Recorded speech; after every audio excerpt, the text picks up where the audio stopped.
This is Democracy Now!, democracynow.org. I'm Amy Goodman. President Donald Trump has abruptly demolished the entire East Wing of the White House. This comes as the government shutdown enters its 24th day, with Republican majorities in Congress facing growing criticism, some of it from within the party itself. House Republican Congress member Marjorie Taylor Greene spoke Tuesday on the Tucker Carlson show. I have no respect for Speaker Johnson not calling us back to Washington, because we should be passing bills. We should be passing bills that reflect the president's executive orders, which are exactly what we voted for. We should be at work on our committees. We should be doing investigations. And you want to know something? We should be passing the discharge petition that Thomas Massie put in to release the Epstein files. Many times I hate my own party and I blame Republicans for many of the problems that we have today. And I blame them for being so America last, to the point where they are literally slaves to all the big industries in Washington, the military industrial complex, big pharma, health insurance industries, you name it. They are literally slaves to them, and they love the foreign wars so much. Congressmember Marjorie Taylor Greene, a Republican, has also called for the extension of the Affordable Care Act subsidies, a key demand of Democrats to end the government shutdown. She wrote on X, quote, "I'm going to go against everyone on this issue because when the tax credits expire this year, my own adult children's insurance premiums for 2026 are going to double, along with all the wonderful families and hardworking people in my district," unquote. Well, today we look at the growing fissures within the Republican Party as Republican House Speaker Mike Johnson refuses to swear in the Democratic Congressmember-elect Adelita Grijalva of Arizona, who would be the final vote on a discharge petition to release the Epstein files. Republican Thomas Massie co-sponsored the rare bipartisan bill to require the release of the full Epstein files. So far, 4 Republicans have signed on, in addition to Massie. Yes, Republican Congressmember Marjorie Taylor Greene, Nancy Mace of South Carolina, and Lauren Boebert of Colorado, all Republicans. Meanwhile, as Trump sends federal forces into Democrat-led cities like Chicago, the Republican governor of Oklahoma, who's also the head of the National Governors Association, Governor Stitt, has criticized the move, telling the New York Times, quote, "Oklahomans would lose their mind if troops were sent into their red state." This all comes as Trump's nominee to lead the Office of Special Counsel, Paul Ingrassia, withdrew from consideration Tuesday following widespread backlash, including of Republicans, over a slew of racist texts. He texted a group of Republicans that he has a, quote, "Nazi streak," adding that the Martin Luther King Jr. holiday should be, quote, "tossed into the 7th circle of hell," unquote. After the texts were made public by Politico, several Republican senators said they wouldn't support his nomination, including the Senate Majority Leader John Thune. Vermont State Senator Samuel Douglas has just formally resigned over his comments in the chat. For more, we go to Vermont, where we're joined by Stuart Stevens, a former Republican political operative who worked on George W. Bush's presidential campaign and was the chief strategist for Mitt Romney in 2012. Stevens did not support Donald Trump as a Republican candidate either time. He's a senior advisor to the Lincoln Project and the author of 9 books, including The Conspiracy to End America, 5 Ways My Old Party is Driving Our Democracy to Autocracy, and It Was All a Lie, How the Republican Party Became Donald Trump. His recent essay for Zateo is headlined, My Plea to Democrats, Stop Being Polite, Go Nuclear. He also writes for the Lincoln Substack. We welcome you back to Democracy Now! Thanks so much for being with us, Stuart Stevens. Is there a growing fissure within the Republican Party? Are these divisions significant? First of all, it's great to be here. Thanks for asking me. Listen, I think that what's happening with Marjorie Taylor Greene is very specific to her desire to run as a statewide candidate in Georgia. And as we've seen, Georgia is increasingly a purple state. There's actually a lot of suburban voters that are not comfortable with the sort of ugliness of the ICE raids, are not comfortable with the idea that, East Wing is being torn down. They're not comfortable with the idea that Trump won't release the Epstein files. So she's trying to appeal to those voters. I think it would be a mistake to make too much of these fissures because Donald Trump has a control over the Republican Party, unlike anything I think we've seen in modern political history. So let's talk about the different issues. For example, the Epstein files. You have one Republican after another now joining the Democrats and demanding they be released. I mean, this week, it's, you know, you have President Trump breaking down, demolishing the East Wing. The East Wing of the White House was the wing of the First Ladies, by the way.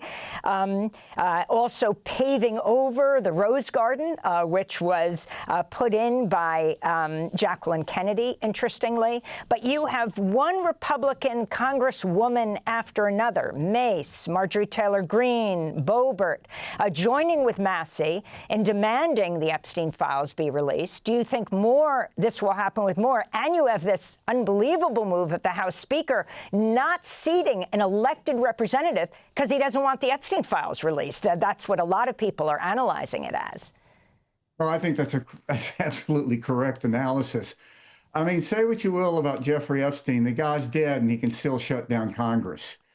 You know, that's pretty rare. You know, I don't think this Epstein files thing is really very complicated. Most of us aren't worried about being on the Epstein files, in the Epstein files. The only person who would not want it released is someone who was worried about being in it, and that goes to Donald Trump. And you have to grasp here, Amy, is the degree to which the Republican subculture, maybe 45, 50% of the party, has made the Epstein files for a decade, really, to be a great cause. There's a part of an international conspiracy of child molesters that run a secret government like the Illuminati, and Epstein was at the center of this. And they believe this, and it's become sort of an article of faith. So now you have the people who made fortunes out of becoming popular podcast hosts, like Don Bongino, of beating the drum to release the Epstein files.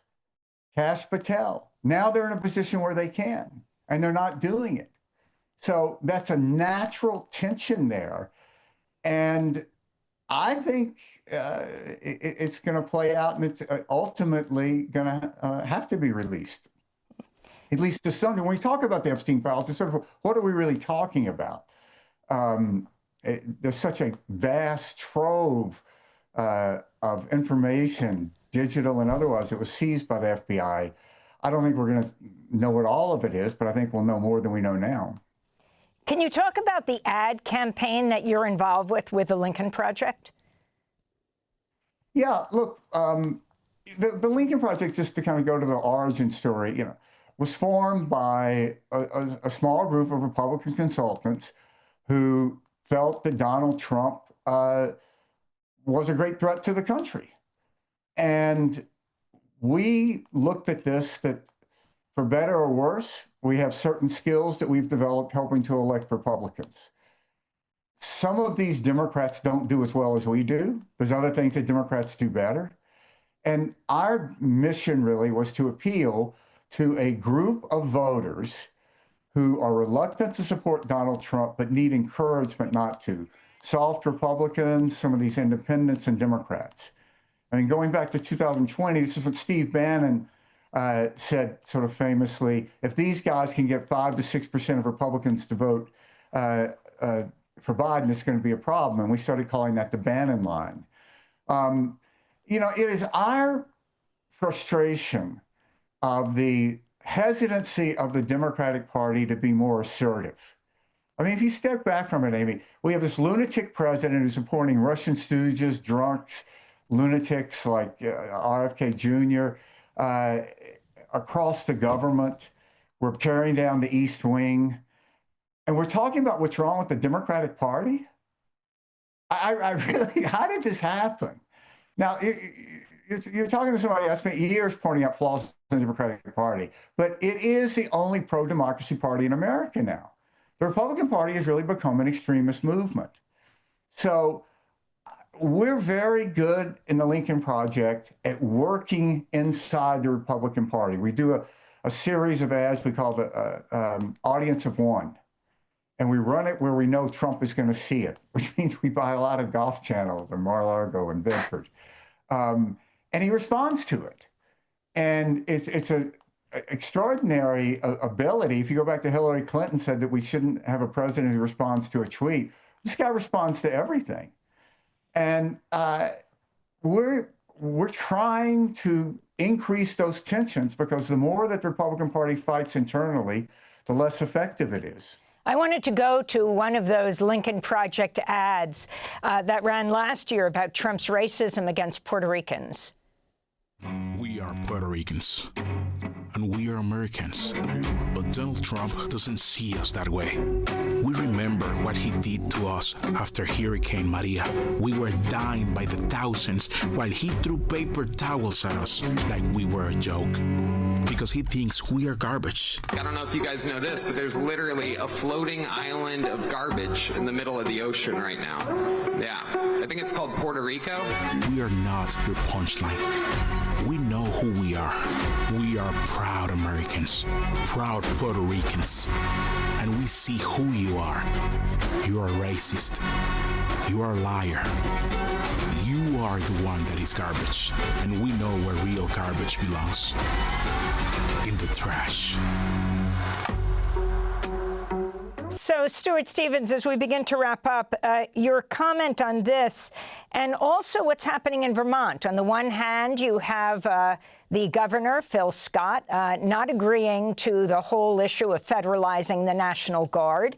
And then you have Sam Douglas, the Vermont state senator, being forced to step down. He resigned over racist and anti-Semitic comments, like referring to an Indian woman as someone who just didn't bathe often enough. In another instance, Breonna Douglas, Sam's wife and the Vermont Young Republicans National Committee member, saying her husband may have erred by expecting the Jew to be honest. Can you comment on the whole Young Republicans scandal and what it's done in the country? Yeah, you know, look, there always was an ugly side to the Republican Party. Those of us who are involved in the Bush campaign, the compassionate conservative side, we saw this dark side. I mean, literally like me, Nicole Wallace, Matthew Dowd, Mark McKinnon, Pete Wayner, we used to literally sit in the same room. But I think that we thought that we were the dominant gene of the party and that the party would come our way if only because the country was changing so much. And I don't know any conclusion to come to, but that I was wrong. We were the recessive gene. And the party now has become what the party wants. So you have this generation of kids that came of age, a lot of them knowing nothing but Trump. And this is where transgressive behavior becomes a mark of purity. And really, the Republican Party has become an extremist movement. What we know about extremist movements is it demands more and more purity checks. So it's ugly. There's much about, we don't talk enough about race in American politics, I think. Trump's coalition in 20 was 85% white. In a country that's, what, 59% white and less after this show.